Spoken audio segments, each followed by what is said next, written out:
Hello, and welcome to my first ever money chat. So, I've been wanting to do something with my channel for a little while where it's a little bit less scripted and formal, and where we can just chat about money and chat about kind of some of the things that are happening right now in the world around us and all of this good stuff. So, today I really wanted to talk about dealing with the cost of living crisis because prices on everything have just gotten so insane. And I have an entire playlist that I put together last year that's all about how to beat inflation, and it's still really relevant today. So I'll link to that in the description if you'd like to check out those videos, because those are something that will hopefully give you some really practical tips on how to save from everything to groceries to your power bill and so forth. So check that series out if you're interested. But my goodness, cost on things just continues to balloon. And I think that there was a lot of expectations back when the pandemic was going on, and then in the wake of that, where there was all this talk about why the prices on homes were so high, why the prices on goods and services and food was so high. And we all thought, oh, well, it was the pandemic, it was the supply chain shortages, it was the XYZ stuff, the moon and stars were misaligned, and there was so many reasons for why the prices on everything were so high.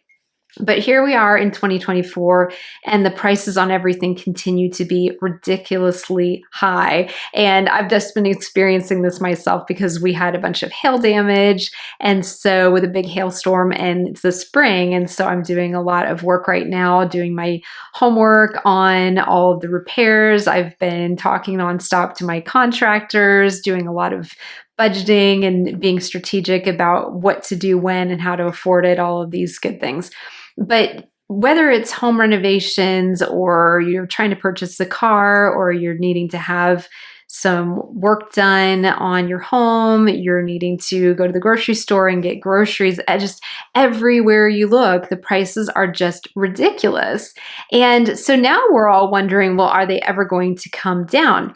So the interesting thing is that prices are generally inflexible downward, which unfortunately means that once prices have gone to a certain level, and businesses have realized that they can charge those prices for those items, whether it's because they had to, because of the supply chain issues we ran into during the pandemic, or they just chose to raise prices to maybe be able to hopefully pay their workers more to keep up with cost of living crisis. Maybe their rent at their location went up for their business, so they have to raise prices. Just a whole host of different things. The businesses are feeling it the same way we are. But just the same, as soon as prices go up and companies realize that they can charge that much, they're very unlikely to say, oh, we can charge less now. How exciting is that? Let's charge everyone a little bit less.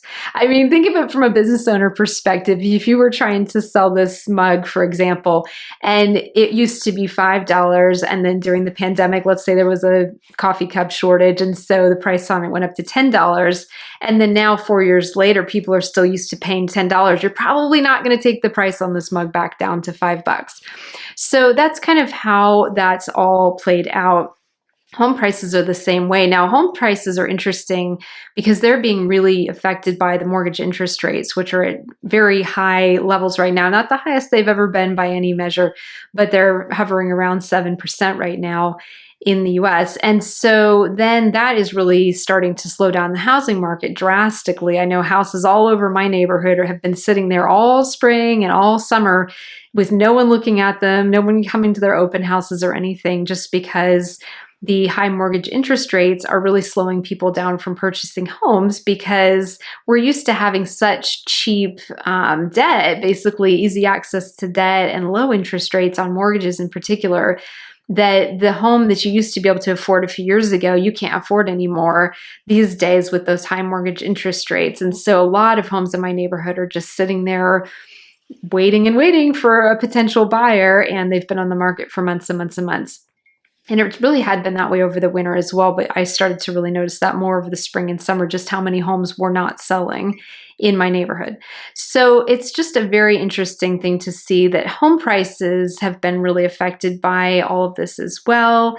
And then with the home prices being as high as they are, though, no one's buying them, or not very many people are buying them. And so then the homeowners have to make the decision of, are we going to take less on the sale of our home, which most homeowners are really loath to do that, right? Because if, again, why would you sell your house for less just to do someone else a favor? Now, maybe you're in a pinch and you really need to sell that house.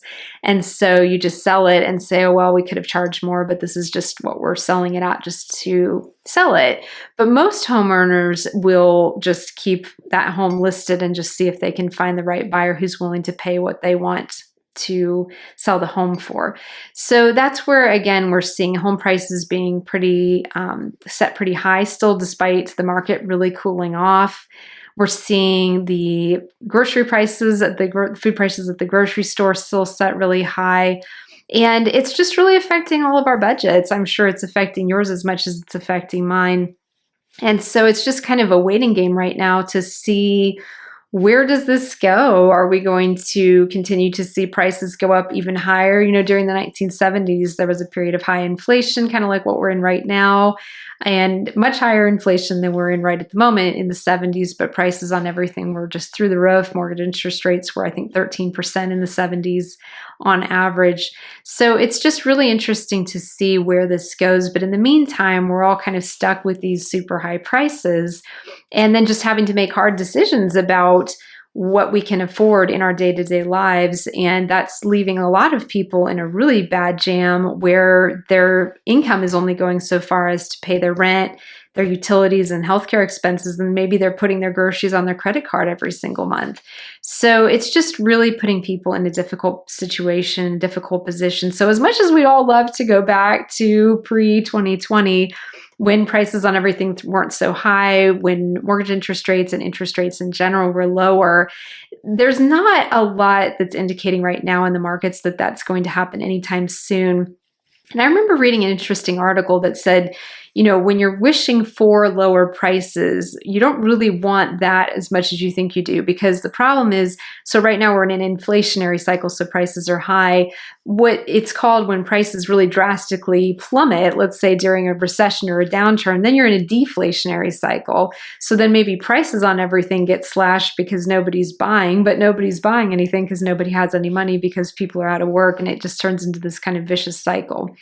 So we don't necessarily want to go into a deflationary cycle either. The Federal Reserve is still kind of trying to find that sweet spot, that Goldilocks scenario where they can get this what's called sticky inflation that just doesn't want to correct as quickly as they thought it was going to. They're trying to play that game where they try to find that perfect Goldilocks scenario sweet spot where they can get the mortgage interest rates set at a point that's going to cool inflation off without crashing the economy. So I have a whole series on recession and the economy and everything that's been going on in the background. If you want to look at that playlist, I'll put that in the description as well for you to check out. But just interesting times that we're living through right now. So let me know kind of how you're dealing with the cost of living crisis right now and what your thoughts are on if we're going to see any improvement in the future. If you've seen any interesting articles or things you want to share with our community, link to that in the comments as well. And as always, if you have questions for me about personal finance, let me know in the comments, and I would be more than happy to address those in upcoming videos. Thanks so much, and I'll see you again next time.